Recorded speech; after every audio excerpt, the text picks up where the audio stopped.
अस्सलाम वालेकुम, कैसे हैं आप सब? अल्हम्दुलिल्लाह मैं ठीक ठाक.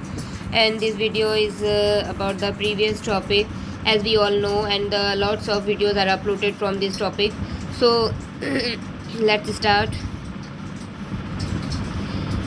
Stories written from a particular point of view.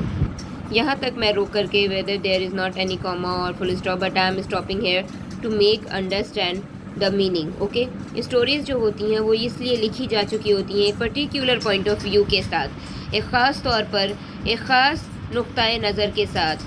To denounce a practice और बायस और are more concern with ideas than characters. ठीक है, इस लाइन को गौर से समझिएगा.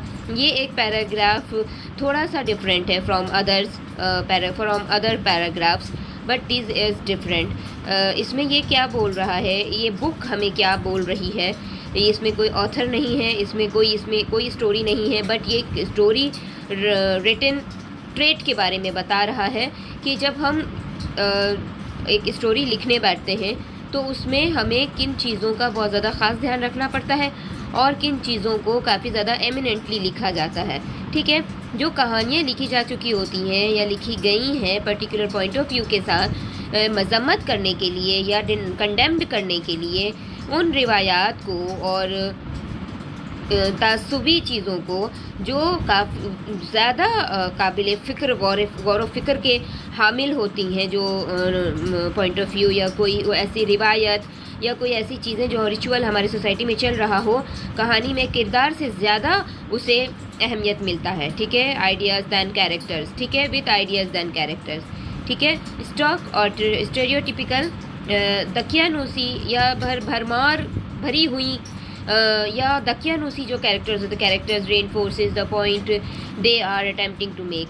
जो वो ये बात कह रहे होते हैं किरदार में आकर के, कैरेक्टर्स के अंदर आकर के वो दबाव डाल रहे होते हैं बार बार कि हमें तो ये चीज़ करने को कही जा रही है, हम कर नहीं रहे. ओके, तो या हम ये मजबूर है ये चीज़ करने के लिए. Some are really very realistic character in our society और in our life in fact और in many kind of books.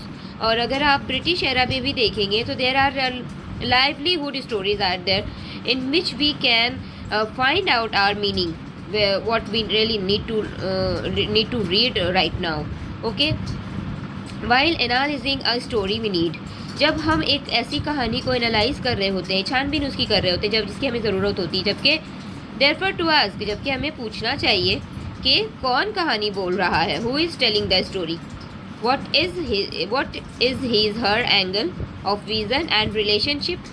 क्या कौन कहानी बोल रहा है, या क्या उसका विज़न नज़रिया, क्या उसका नज़रिया है, क्या उसका ताल्लुक़ है रिलेशनशिप टू द इवेंट्स, उस इवेंट्स के साथ उसके ताल्लुकात क्या हैं. जैसे गेट्सबी में जो एक किरदार है, नरेटर है, ऑथर ने उसको एक काफ़ी ज़्यादा इम्पोर्टेंट कैरेक्टर के साथ उसको नरेटर का भी अथॉरिटी दिया हुआ है. तो उसमें हम जब while we are reading that story, then we really couldn't need to ask that character that are you relatively attached with that story or are you relatively not attached with that story. Because when we read that story we automatically have become known to that character, that how much he is important. Okay, so that is the point of view the book is trying to make us understand in this line. Okay, is he she detached or involved. क्या वो सही में इस कहानी से involve है या वो डिटैच है, सिर्फ नरेटर के तौर पे एक रोल प्ले कर रहा है. और अगर वो नरेटर के तौर पर एक रोल प्ले कर रहा है तो वो इतना ज़्यादा इम्पॉर्टेंट नहीं है, सिर्फ ऑथर ने उसे एक रिस्पॉन्सिबिलिटी दे रखी है. ठीक है, is his her view of the experience trustworthy. क्या उसका व्यू और तजुर्बात की जो नज़रिए हैं, definitely we earn our experiences. It's not easy to get experienced person. Okay, it's not easy to be experienced person. We just fight out in our personal life, in our social life, in our every step of our life. We just gain the experiences. On the basis of those experiences anybody speaks out. Okay, so this is really very important, that how much that experience is trustworthy or not. Okay, so ये line यही कह रही है कि तो क्या उस इंसान के जो तजुर्बात के नज़रिए हैं वो काबिल यकीन है या नहीं, गौर व फिक्र के हामिल हैं या नहीं, या उसकी कही हुई बात जो कुछ भी है वो अपने तजुर्बात के बल पे बोल रहा है, क्या वो मानी जा सकती हैं या नहीं। ठीक है, मैं यहाँ तक के पैराग्राफ को काफ़ी अच्छी तरीके से समझा चुकी हूँ। ओके, अगर आपको कहीं भी लैग करता है then come to the comment section please. Is the narrator's view of the experience complete और इज़ इट लिमिटेड।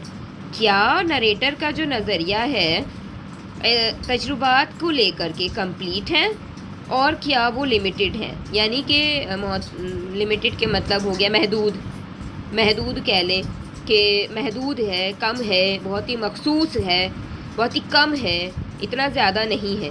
ठीक है, is the narrator presented ironically. ठीक है, how does the point of view help the writer organise his materials. ये एक paragraph काफ़ी ज़्यादा question sentences के साथ फुल है, भरे हुए हैं। ठीक है, इसमें क्वेश्चंस, क्योंकि ये पैराग्राफ पूरा नरेटिव टेक्निक का निचोड़ है।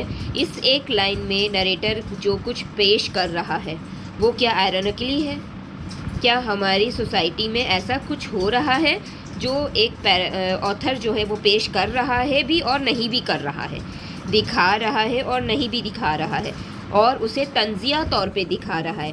जैसे अमेरिकन नॉवेल्स में जब अमेरिकन ऑथर्स लिखा करते थे, after having freedom they started to write immediate about their society, so they just started to write the negative things which was not in their society. They were just like praising their things, their women situations in their society and their child labor in their society, but they were not showing. It means they were doing ironically. Okay, everything they were writing ironically. ये होता है। तो यहाँ पे ये line यही पूछ रही है कि नरेटर जो कुछ प्रेजेंट कर रहा है, जाहिर कर रहा है, हाजिर कर रहा है आपके पास, क्या वो आयरॉनिकली है। How does the point of view help the writer organise his materials. कैसे जो है वो पॉइंट ऑफ व्यू, उसका जो नुक्ता नज़र है, मदद कर रहा है या करता है राइटर की ऑर्गेनाइज करने के लिए उसके मटेरियल्स को।